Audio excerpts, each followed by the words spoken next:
"Get out, security, escort this man out now," Derek, the loan manager, ordered loudly. The tension cut through the air as David, the black CEO, slowly reached up to his face. The security guards advanced hands, ready at their belts. "I've simply requested to speak with a manager about my loan application," David explained to Thomas calmly. "I have not raised my voice or been confrontational in any way. We don't give loans out to frauds and people like you. You're only causing a disturbance." Derek insisted, his own voice actually the only raised one in the room. Instantly, the security man kicked David out of the bank, but before David left, something happened that changed everything. This story gives the best karma that happens when employees try to throw their own boss out of his bank. Have you ever been discriminated against anywhere? Share your experience in the comments. Tell us where you're watching from, and hit the subscribe button now to see the moment these bank employees realize they've made the biggest mistake of their careers. David Gaston built an empire from nothing, the son of working class parents who had been denied loans 7 times when trying to start their small business in the 1980s. David had promised himself things would be different when he had the power to make change. Now, as the founder and CEO of Meridian Financial, with over 200 branches nationwide, his name adorned buildings across the country. His face appeared in business magazines, and his story of rising from humble beginnings to banking magnate was taught in business schools. But on this ordinary Tuesday afternoon, in a small convenience store in his old neighborhood of Westwood, David was just another customer in casual clothes, picking up a few items. No tailored suit, no security detail, no executive car waiting outside, just a man in jeans, a face mask, and a sweater, grabbing some essentials before heading home. As he reached for a carton of milk, a conversation from the next aisle cut through the store's quiet ambience. Even Meridian turned me down, and they claimed to be community-focused. A deep voice said, frustration evident in every syllable. "I did everything right, everything they asked for. It's always the same story," came another voice, heavy with familiar disappointment. "They find any excuse not to give us loans. My credit score is excellent. My business plan was solid. I have collateral. What more do they want?" David froze, his hand still holding the milk carton midair. His bank, the institution he had built from the ground up with a promise of equality, being discussed this way. He carefully placed the carton in his basket and moved closer, pretending to examine items on a nearby shelf. "I brought all my documentation," the first man continued. "Tax returns, business projections, everything." The loan officer at Meridian barely looked at it before saying, "I didn't qualify." Then I watched a white guy walk in after me and get approved for a similar amount in half the time. Same thing happened to my cousin at their downtown branch. The second man added, "It's like they have a quota. We'll approve one black business owner this month, and that's our diversity quota filled." It's the same prejudice, just hidden behind fancy mission statements and diversity brochures. And the worst part is it's owned by one of us, a black man. David's chest tightened. He peered around the corner and saw 2 well-dressed black men in their 30s, both with the weary expression of those who've hit the same wall too many times. "You know what's worse?" the taller man said, gesturing with a can of coffee. Meridian was supposed to be different. Their whole origin story is about serving underrepresented communities. Their founder, that Gaston guy, always talks about financial equality in his speeches. "All talk," his friend replied. "Just marketing to make white people feel good about where they bank. Same discrimination.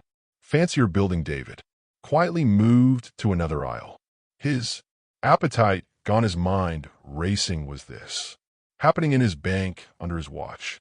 The very institution he had created to solve this problem. 20 years earlier, David had stood in the empty building that would become Meridian Financial's first branch. He was younger, full of idealism, pointing at architectural plans while speaking passionately to a small group of investors. This bank will be different. He had promised, his voice echoing in the empty space, will serve everyone equally, regardless of race or background. My parents couldn't get a loan because of the color of their skin, not because of their finances, not because of their business plan, but because of who they were. Not in our bank, never in our bank. The investors had nodded, captivated by his vision. One elderly gentleman had tearfully shared his own similar experience together. They had built what would become one of the fastest growing financial institutions in the country. Banking for all wasn't just Meridian's slogan. It was supposed to be its DNA. Back in his executive office that evening, David stared at the framed mission statement mounted on his wall in elegant calligraphy: financial opportunity for all communities. The words now seemed to mock him. Reports and statistics covered his desk: loan approval rates that he'd never personally verified, customer satisfaction surveys that suddenly felt hollow, diversity initiatives that perhaps only went surface deep. "Sir, is everything all right?" his assistant asked from the doorway, concerned by the unusual silence from her normally energetic boss. "Cancel my meetings tomorrow. All of them," he said. "Finally, even the Federal Reserve round table," his assistant asked, alarmed. "Everything I need to see this for myself," he whispered, more to himself than to her. The following morning found David in an unfamiliar apartment in the city and sitting in front of a professional makeup artist who specialized in theatrical transformation. Step by step, his appearance changed. Different glasses with thicker frames replaced his designer ones. Subtle facial hair, something he'd never worn in public, appeared along his jawline.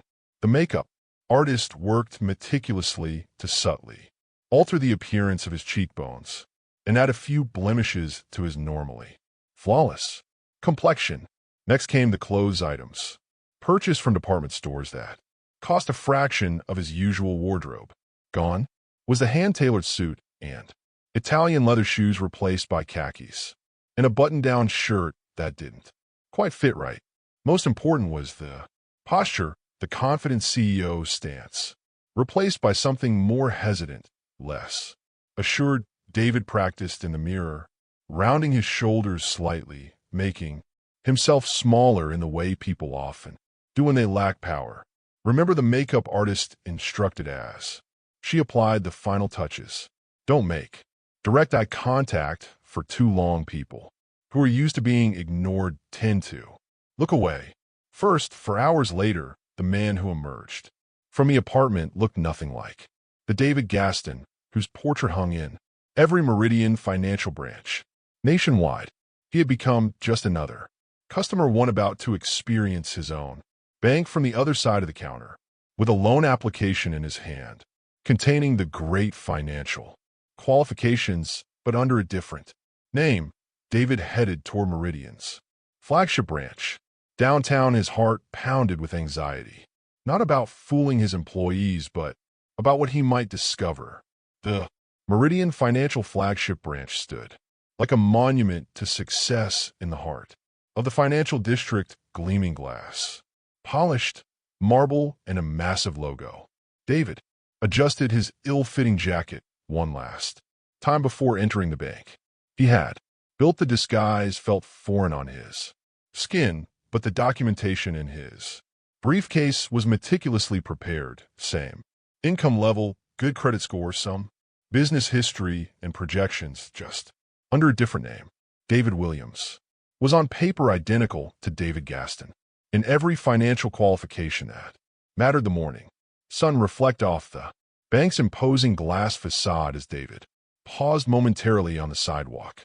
He watched customers streaming in and out, men and women of all backgrounds, entering with hope and leaving. Until today, he had never questioned what happened inside his branches beyond the statistics and quarterly reports, but the conversation he'd overheard in that convenience store had shattered his confidence in those numbers as he pushed through the revolving door just inside the entrance. David immediately noticed a well-dressed white man in his 40s being greeted near the welcome desk. Samantha, one of the senior customer service representatives, who had been with the bank for years, was smiling broadly at him. David recognized her immediately, though she gave no indication of recognizing him. "Mr. Kensington, so wonderful to see you again," she exclaimed, extending her hand warmly. "How was your daughter's graduation? Harvard, wasn't it? You must be so proud." The man beamed, standing taller at the recognition. "Yes, political science." Following in her old man's footsteps. "That's wonderful," Samantha replied with genuine enthusiasm. "And how's Martha? Has she recovered from her surgery?" "Good," as new Mr. Kensington nodded appreciatively. "Thank you for asking." Samantha's hand lightly touched his elbow in a gesture of personalized service as she guided him across the lobby. "Derek will take excellent care of you today. He's already pulled your information and is ready to discuss those investment options we talked about last time. He set aside a full hour for you." "Fantastic," Mr. Kensington replied. "I've been looking forward to this meeting all week." David observed this interaction carefully, his trained eye noting every detail of the body language, the eye contact, the attentive posture, the prioritization. This was the meridian experience he had always envisioned for every customer. This was the standard he had written into the company training manual himself. With Mr. Kensington escorted away, David approached the reception desk where another staff member, Alicia, was typing at her computer. David stood there for nearly 30 seconds before she looked up, her eyes meeting his only briefly before returning to her screen. "Can I help you?" she asked, flatly, no trace of the warmth shown to Mr. Kensington moments earlier. "No, sir, no." Smile, no personalized greeting. "Yes, I have an appointment to discuss a business loan," David replied, using a voice slightly different from his normal authoritative tone. "The name is Williams." "David Williams." Alicia glanced at her computer, scrolled briefly, then without looking back up at him, she reached below her desk and pulled out a clipboard stacked with forms. "Fill this out completely and bring it back," she said, sliding it across the counter. "Someone will be with you when they're available."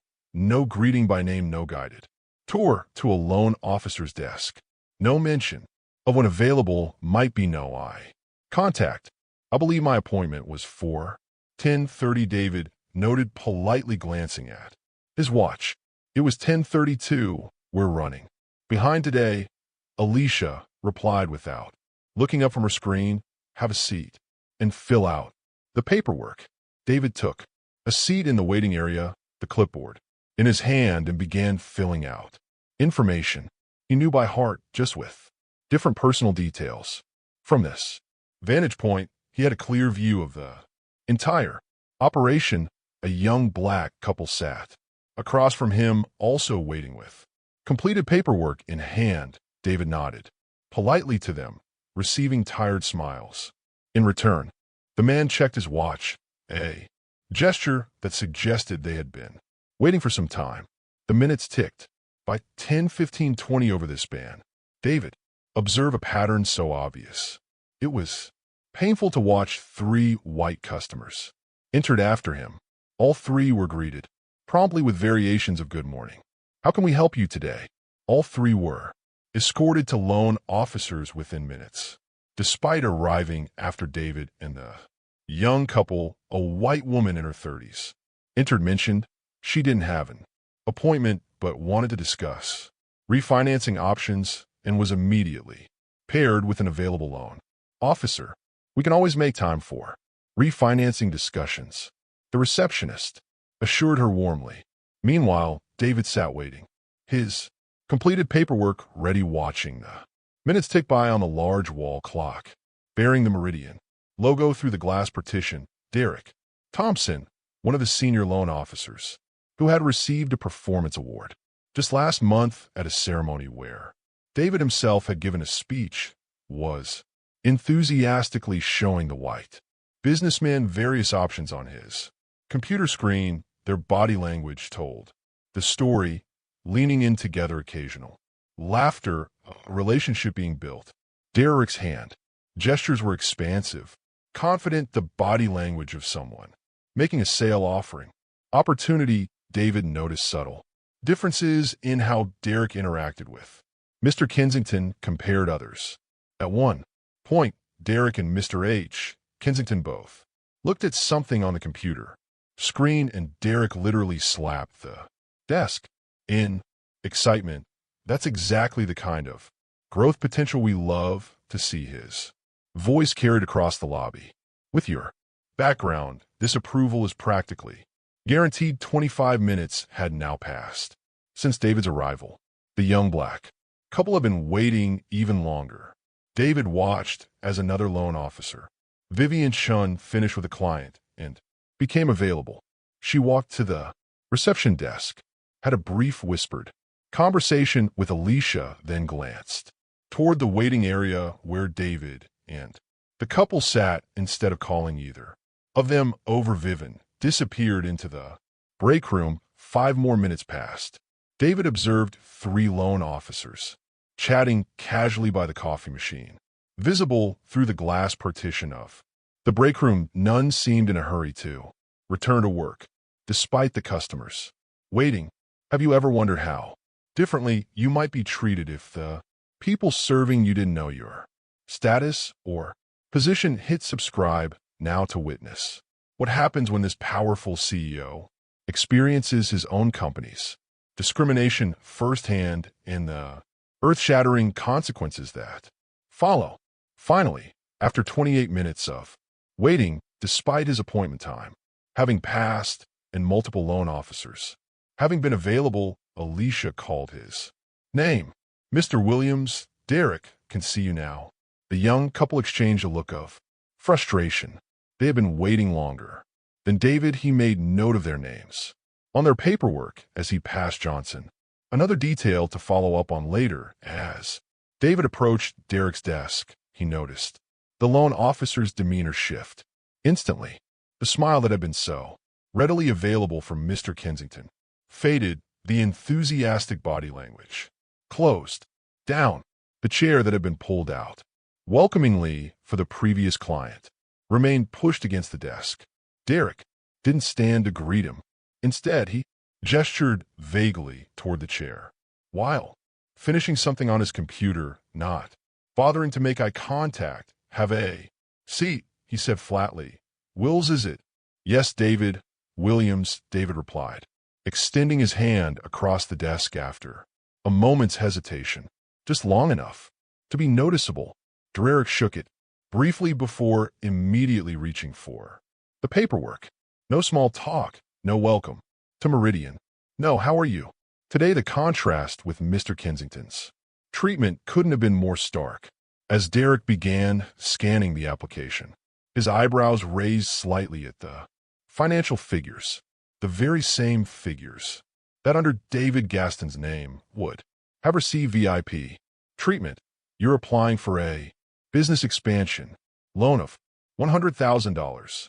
Derek asked, skepticism evident in his tone. That's correct, David replied calmly. I've included my business plan, financial projections, and collateral documentation.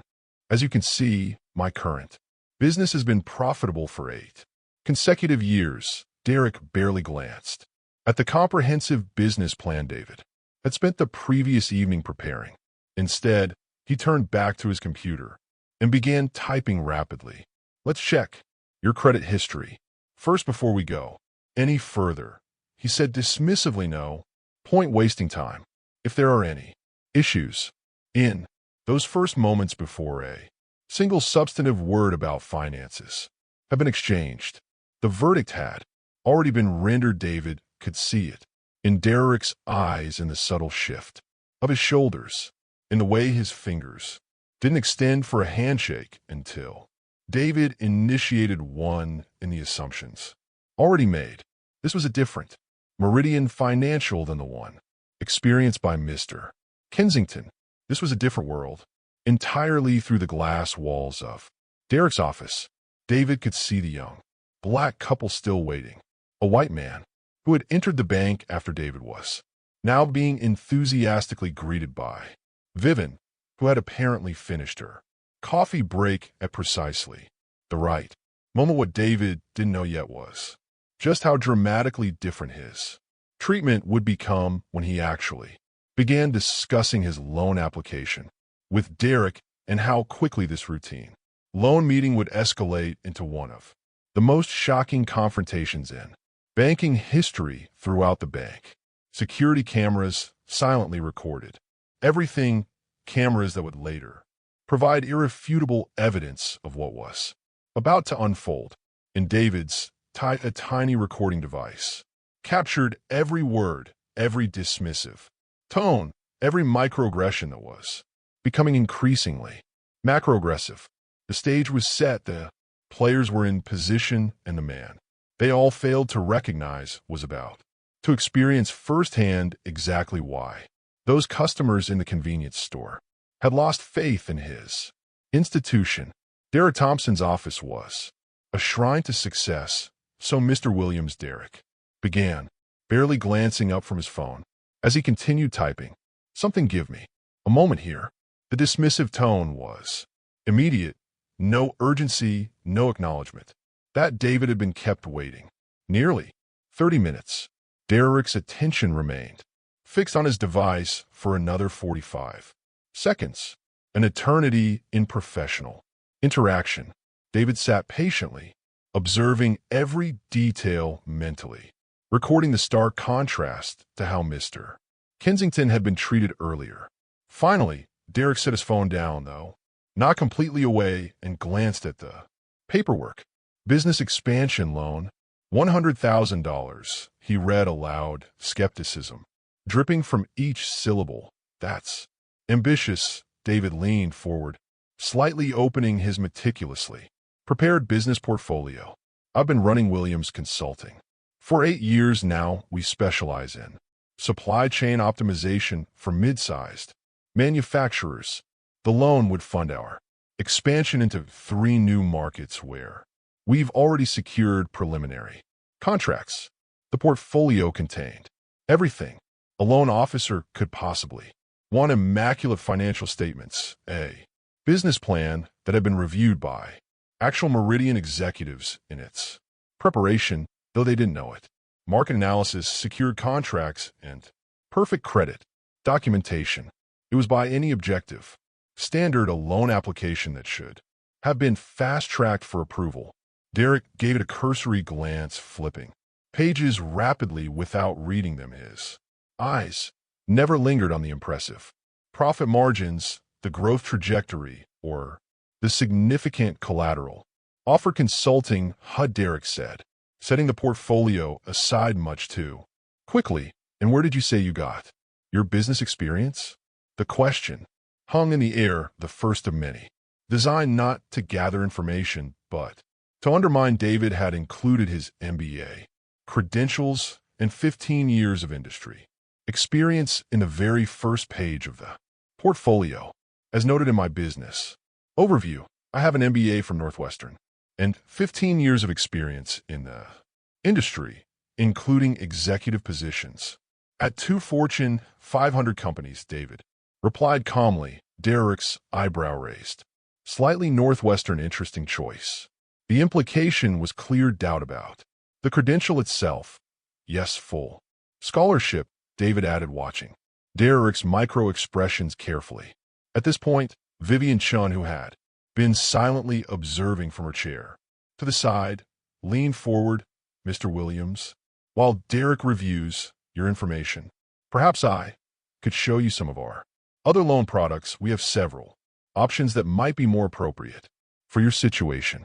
I'd be interested to hear what makes them more appropriate than what I've applied for, David replied. Maintaining his composure, Vivian pulled out a glossy brochure for Meridian's Community Business Builder loan program, a product with interest rates 3.5% higher than Standard business loans, shorter. Repayment terms and more restrictive conditions. This program is specially designed for entrepreneurs from diverse backgrounds. She explained, emphasizing certain words in a way that made their meaning clear. The qualification requirements are more flexible. The irony was painful. David never knew this part was a way to steer minority applicants toward less favorable terms. He'd been assured it would never be used that way. I believe my qualifications exceed the requirements for your standard business expansion loan, David noted.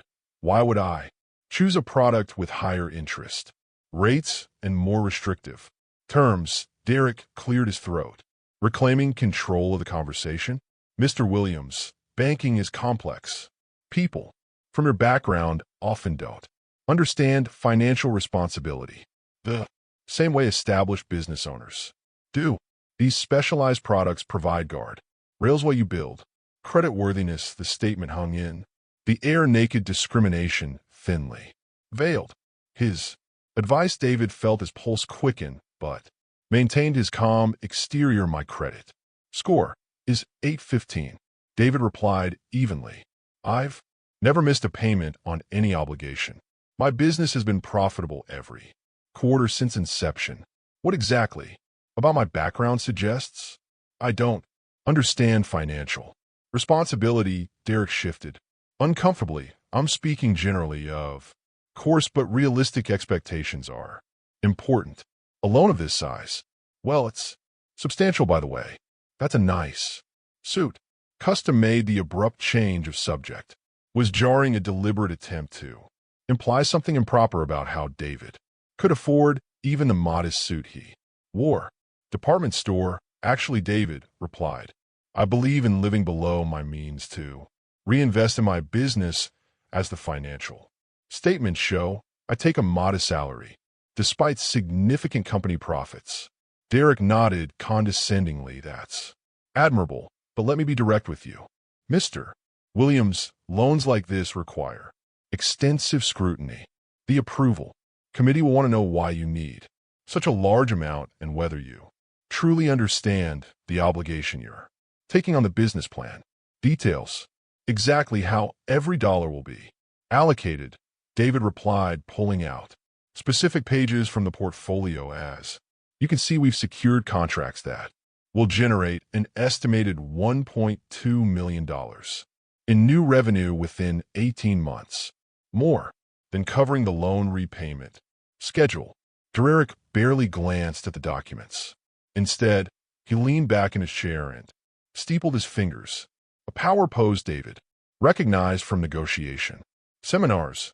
Let's be honest, Mr. Williams, Derek said, his voice taking on a different tone. Someone like you is statistically a flight risk on a loan of this magnitude. The bank has to protect its interests. The room fell silent. The statement hung in the air like a noxious gas. David felt a genuine surge of anger, but channeled it into his next question. His voice deliberately measured. I'm curious, Mr. Thompson, David said slowly. What exactly do you mean by someone like me?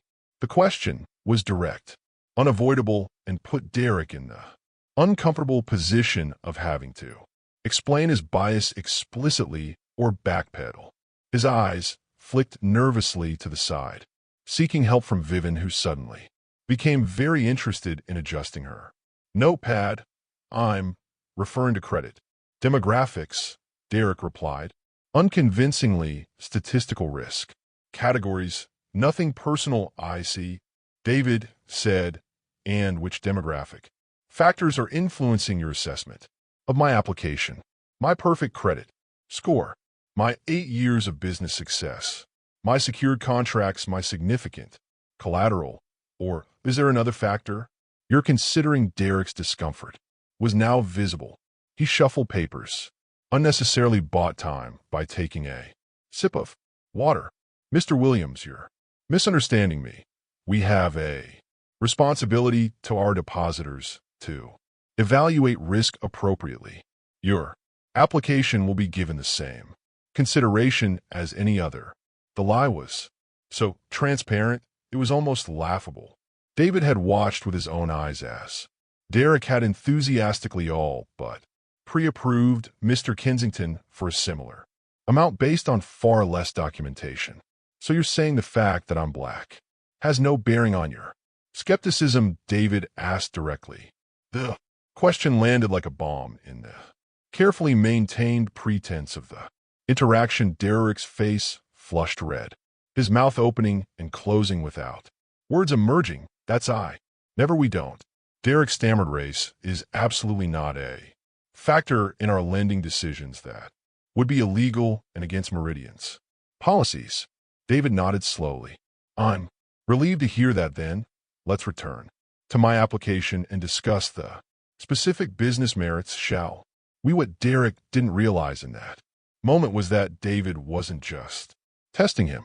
He was giving him a chance at redemption, a chance to correct the course, to do his job properly, to treat this applicant with the same respect and consideration given to others.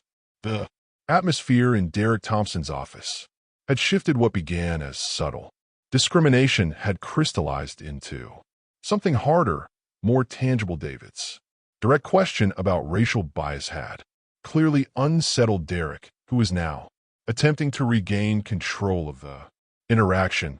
Let's continue reviewing your application, Mr. Williams, Derek said, stiffly pulling the folder closer. You mentioned supply chain optimization for manufacturers. That's a competitive sector. What specific value does your company offer that established firms don't? It was a legitimate business question, the first one Derek had asked, but the tone suggested he was looking for flaws rather than understanding. David was prepared. We specialize in mid-market companies that are typically overlooked by the larger consulting firms, David explained. Turning to page 17 of his business plan, David's command of the material was absolute, not surprising since he regularly reviewed hundreds of business plans in his actual role as CEO. The technical details he shared about supply chain optimization were expert level, reflecting knowledge that would impress any genuine financial professional. Derek's expression tightened. He hadn't expected this level of expertise. His eyes darted to specific figures on the pages David referenced, searching for weaknesses and finding none. These projected returns seem optimistic, Derek said, though the documented past performance clearly supported the projections. Through the glass walls of Derek's office, David noticed a middle-aged white couple being escorted to another loan officer's desk. The contrast in treatment was immediately apparent. Smiles, handshakes, coffee offered, chairs pulled out. The loan officer was leaning forward attentively, nodding enthusiastically. As they spoke, Derek noticed David's attention had shifted and followed his gaze. Something in Derek's demeanor hardened further. If you'd like to apply for a smaller loan amount, perhaps we could expedite the process, Derek suggested, changing tactics. Maybe $10,000 to start. That would be more realistic for a first-time applicant. I'm not a first-time applicant, David corrected him calmly. As my documentation shows, I've successfully managed business credit lines of up to $500,000 with perfect repayment history. The $100,000 I'm requesting is actually conservative relative to our projected expansion needs. Derek's irritation became increasingly visible.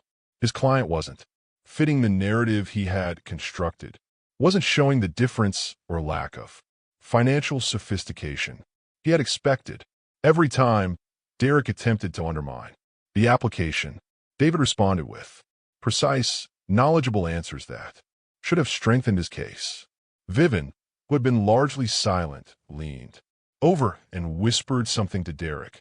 Though it was meant to be private, David's acute hearing developed from years of boardroom negotiations caught every word were backed up in the Q. Harrison needs help with the Wilson's jumbo mortgage. Derek nodded subtly, then glanced at his watch with exaggerated concern.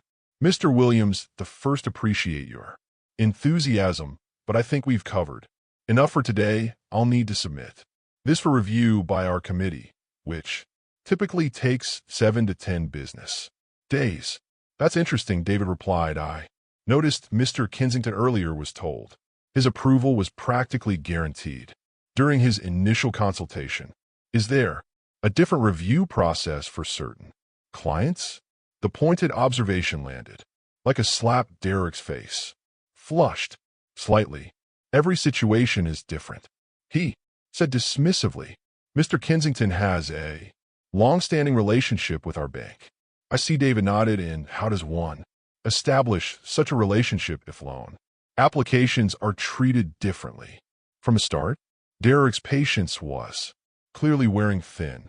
He shuffled papers unnecessarily, a delaying tactic David had seen countless times in negotiations. Look, Derek said in a lower voice to Vivian, not realizing David could hear perfectly. We're wasting time on this low life when we have real clients waiting. He looks like a fraud. The slur hung in the air for a moment. David felt a genuine surge of anger, but maintained his composed exterior, though he allowed just enough reaction to show that he had heard the comment. I'd like to speak with your manager, please, David said, his voice calm but firm. Derek's eyes widened slightly. He hadn't expected to be overheard. His embarrassment quickly transformed into defensiveness. The branch manager doesn't have time for people who can't qualify for basic loans, he replied coldly.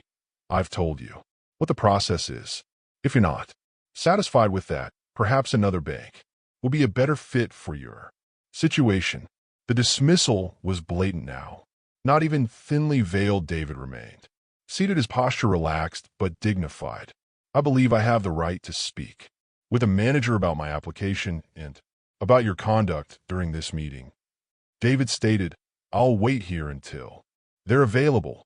Derek's composure cracked. Further, Mr. Williams, I've been more than patient. If you're going to be difficult, I'll have to ask you to leave. Requesting to speak with a manager is a standard customer right, David replied evenly. There's nothing difficult about that request. Derek stood abruptly, his chair rolling backward from the force. I'm not going to argue with you. This meeting is over. David remained seated. I'll wait for the manager. Thank you. Derek's face reigned further security. He called out, loud enough to be heard through the glass partition. A security guard, a young man named Thomas, according to his name badge, approached the door of the office, hand instinctively moving to the radio on his belt. Is there a problem, Mr. Thompson? Thomas asked, looking between the two men with confusion. David was sitting calmly, hands folded on his lap, while Derek was standing, visibly agitated. Mr. Williams is being confrontational and refusing to leave after his appointment has concluded. Derek explained, his description bearing no resemblance to the reality visible to anyone watching. Please escort him out of the building. Thomas hesitated, clearly uncomfortable with the mismatch between Derek's claim and what he was seeing. Sir, Thomas addressed David, I'll need to ask you to come with me. I've simply requested to speak with a manager about my loan application. David explained to Thomas calmly. I have not raised my voice or been confrontational in any way. He's causing a disturbance. Derek insisted, his own voice actually the only raised one in the room. He's been argumentative throughout the entire meeting.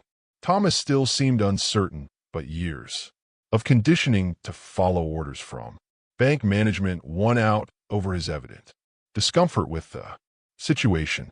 Sir, I need you to come with me now, Thomas said to David, his hand still on his radio. Please, don't make this difficult. David stood, slowly gathering his documents with deliberate care. I understand you're doing your job, Thomas. I'll go with you, but I want to be clear that I'm being removed for requesting to speak with a manager after experiencing discriminatory treatment. Don't listen to him. Derek. Cut and he's just angry. His loan didn't qualify. We see this all the time. Other customers in the bank had begun to notice the situation unfolding.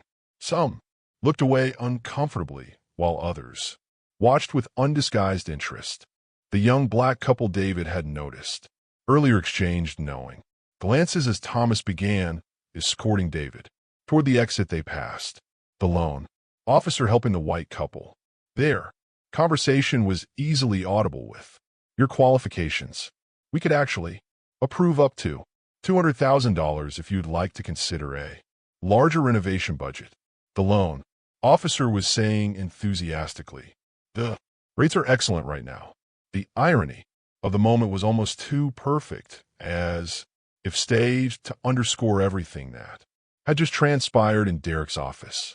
Same bank, same day, dramatically different treatment. What Derek Thompson didn't know, couldn't have imagined in his worst nightmare, was that his career at Meridian Financial was now measured in minutes, not years. The man being escorted out by security was about to reveal himself as the founder and CEO of the entire organization, and the security cameras, silently recording throughout the bank, had captured every moment of the interaction. The walk of shame through the Meridian Financial lobby felt endless. David Gaston, disguised as David Williams, was being escorted out of his own bank by security, past curious customers and uncomfortable employees. For many watching, it was an all too familiar scene.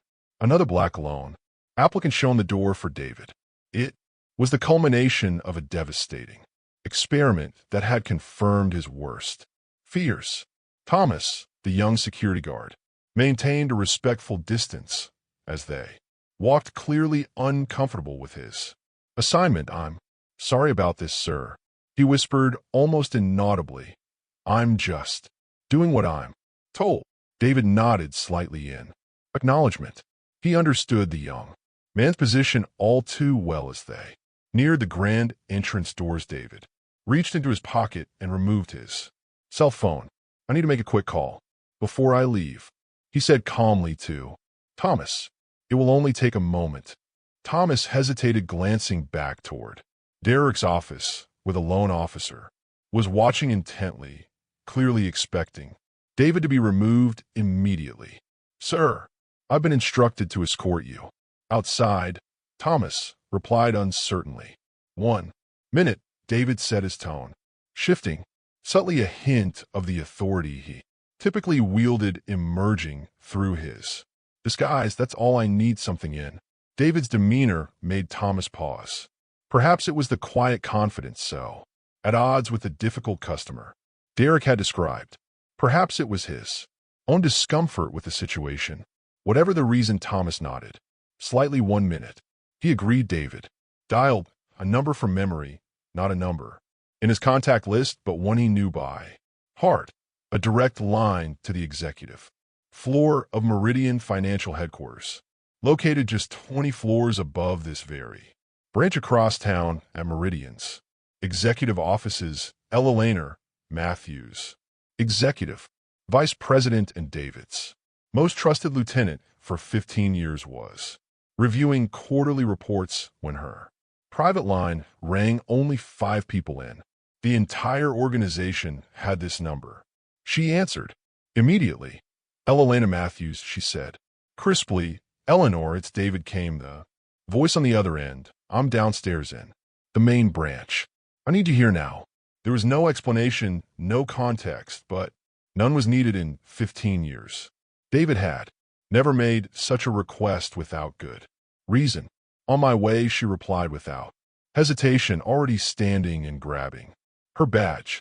David ended the call and turned to Thomas. "Thank you for your patience. I believe things are about to change." Thomas looked confused, but remained respectfully silent. From across the lobby, Derek was now approaching with long, angry strides, clearly unhappy that his instructions weren't being followed to the letter. "I thought I was clear." Derek snapped at Thomas. "Remove this man from the premises immediately." Before Thomas could respond, David reached up and began to peel away. The subtle facial hair that had been applied that morning, the adhesive came away, cleanly revealing the familiar jawline that appeared in Meridian's annual reports and marketing materials. Next came the glasses removed and tucked into his pocket.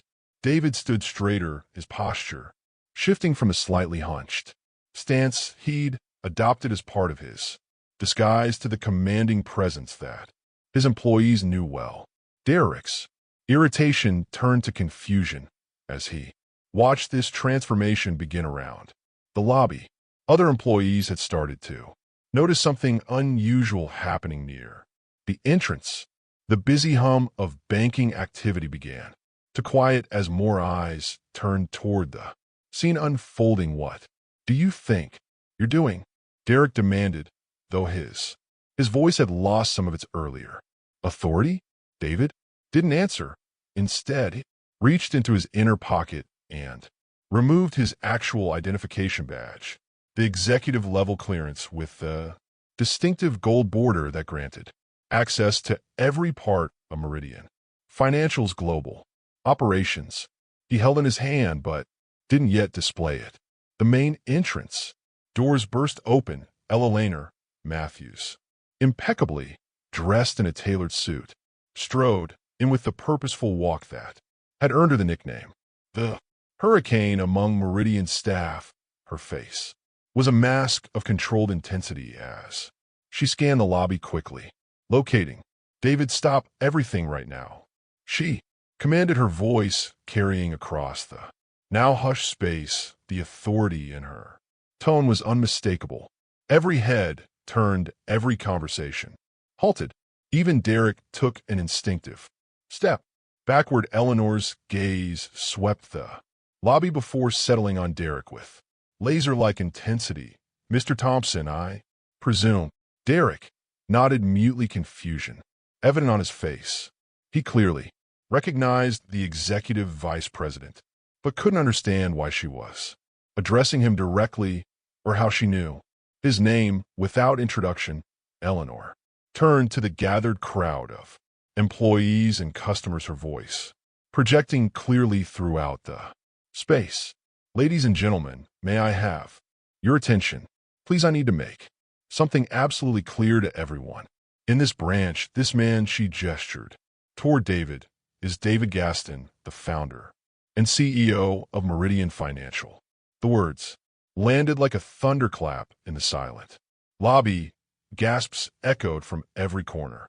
A customer dropped a coffee cup, the spills spreading unnoticed across the marble floor. The young black couple David had noticed earlier exchanged shocked glances. Derek Thompson's face drained of color so rapidly it was as if someone had opened a valve. His mouth opened and closed without producing sound, like a fish suddenly finding itself on dry land. Beside him, Vivian, who had emerged from the office to see what was happening, grabbed the nearest desk for support as her knees visibly weakened.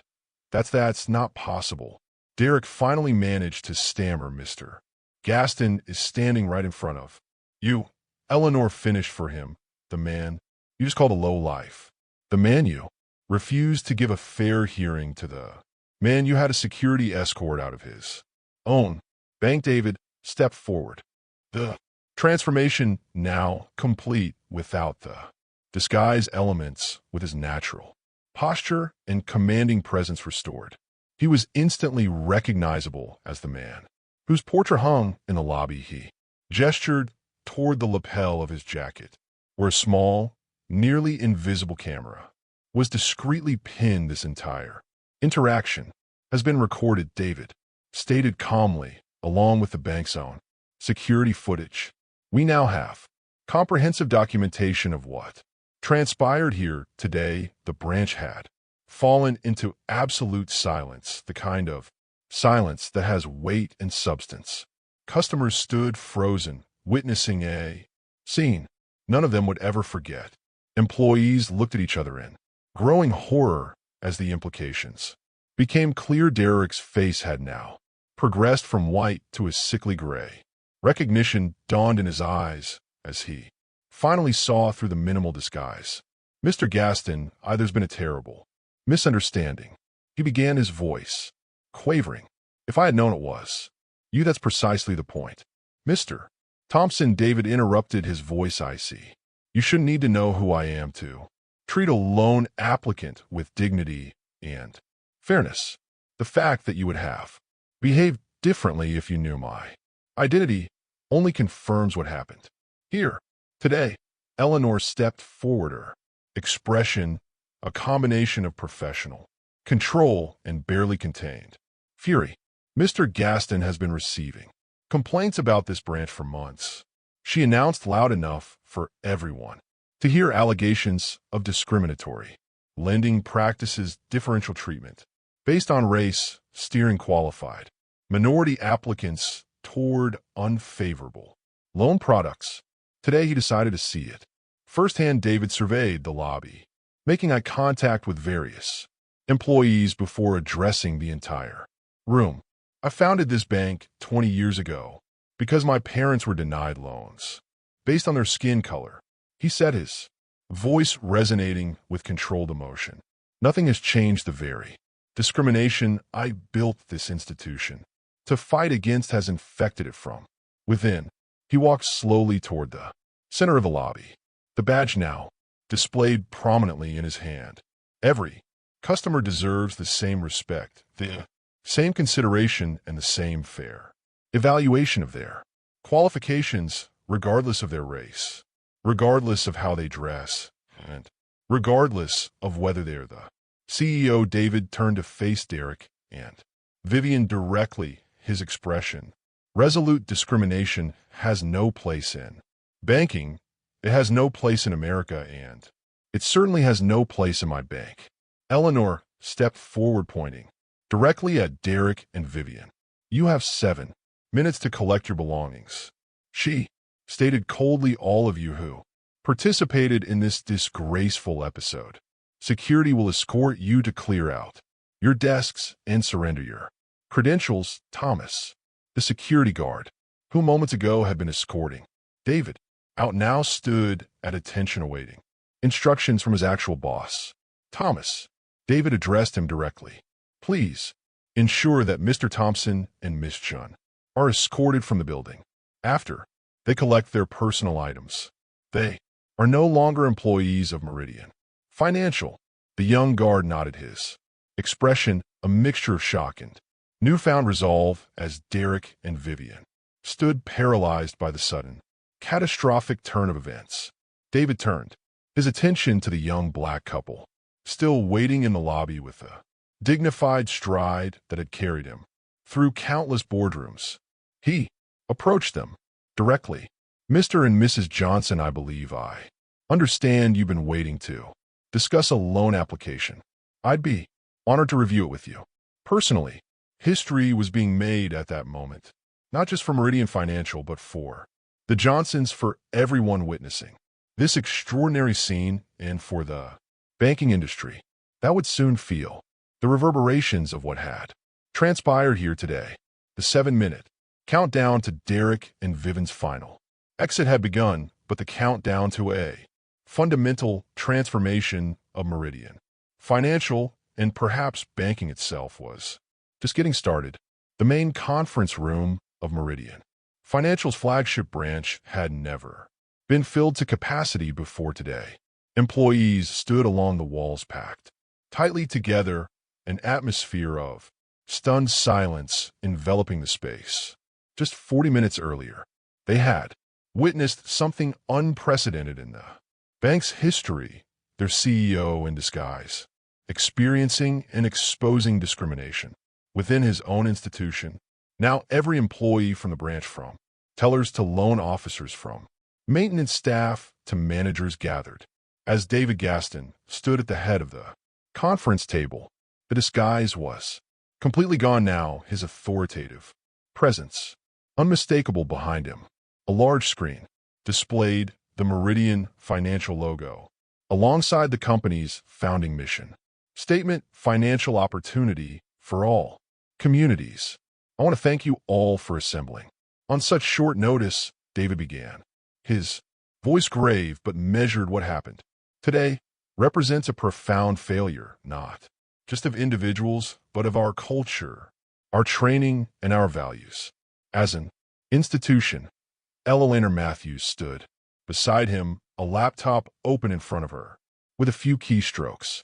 The screen behind them changed to display footage from David's hidden camera.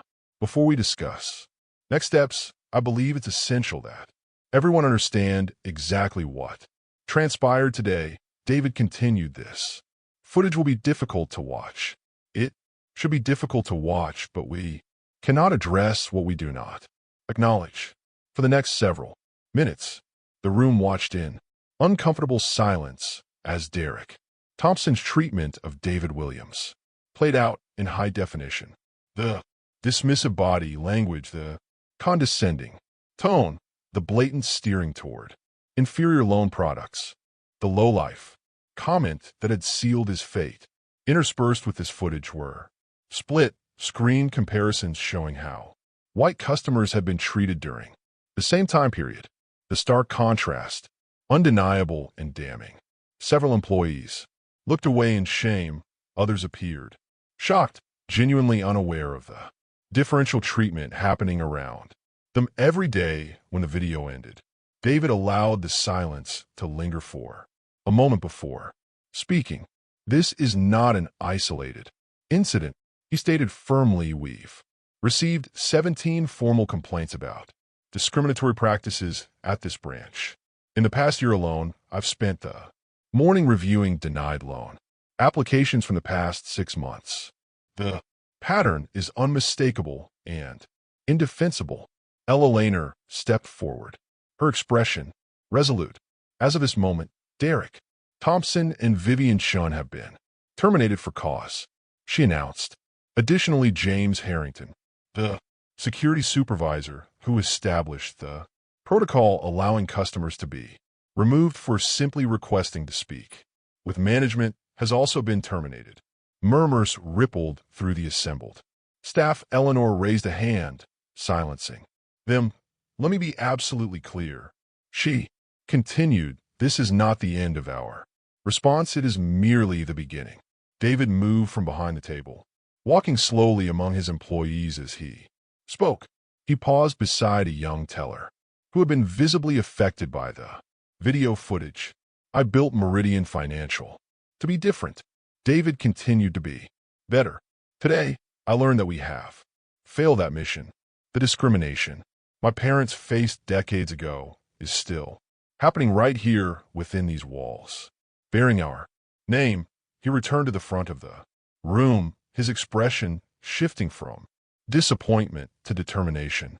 Starting tomorrow, we are implementing comprehensive changes across all Meridian branches, beginning with this. 1. Every employee will undergo enhanced fair lending training, not the standardized compliance videos you're used to, but intensive real-world scenarios with professional facilitators. Eleanor advanced to the next slide, displaying details of the new initiatives. We're also launching a mystery shopper program. David explained. Individuals of different racial backgrounds with identical financial qualifications will apply for loans at every Meridian branch nationwide. The results will be published internally and reviewed by our newly established Lending Equity Committee. Before this day ends, I will personally review every loan application that has been denied at this branch in the past 3 months. Those that meet our actual qualification standards will be approved immediately, with apology calls from me directly. Derek informed his employees. Eleanor advanced to the final slide, a quote from the original Meridian Financial founding document. Banking must be an equalizer, not a divider. Capital must flow based on merit, not privilege. These aren't just words, David said, pointing to the screen. This is our purpose, our reason for existing, and starting today, we will live up to it, or we will fail trying. He surveyed the room, making eye contact with as many employees as possible. The meeting concluded with the distribution of new compliance materials and the Announcement of next steps as the staff filed out, visibly shaken by the days. Events, David and Eleanor remain to answer individual questions and concerns later that evening. With the sun setting over the city skyline, David's car pulled up outside the small convenience store in Westwood, where this journey had begun just 24 hours earlier by remarkable coincidence, or perhaps not coincidence at all, in a neighborhood with limited banking options. The same two men whose conversation had sparked David's undercover operation were there, discussing their financial challenges. Over coffee in the small seating area, David approached them directly, extending his hand in greeting. Excuse me, gentlemen, my name is David Gaston. I'm the CEO of Meridian Financial. I overheard your conversation here yesterday about difficulties getting loans approved. I'd like to personally review your applications if you'd be willing. Their initial shock and suspicion gradually gave way to cautious optimism as David explained what had transpired, omitting names but sharing the broader revelation of his undercover experience. By the time they parted ways, an hour later, both men had appointments at Meridian's executive offices. The following morning for David Gaston, the journey that began with an overheard conversation had transformed into a mission to reclaim not just his bank's purpose, but the very premise of fair lending in America. The disguise was gone, but the clarity it had provided would remain, informing every policy, every hire, every loan decision going forward. If you enjoyed this story, hit the subscribe button and share to others so they can learn too. See you in our next video.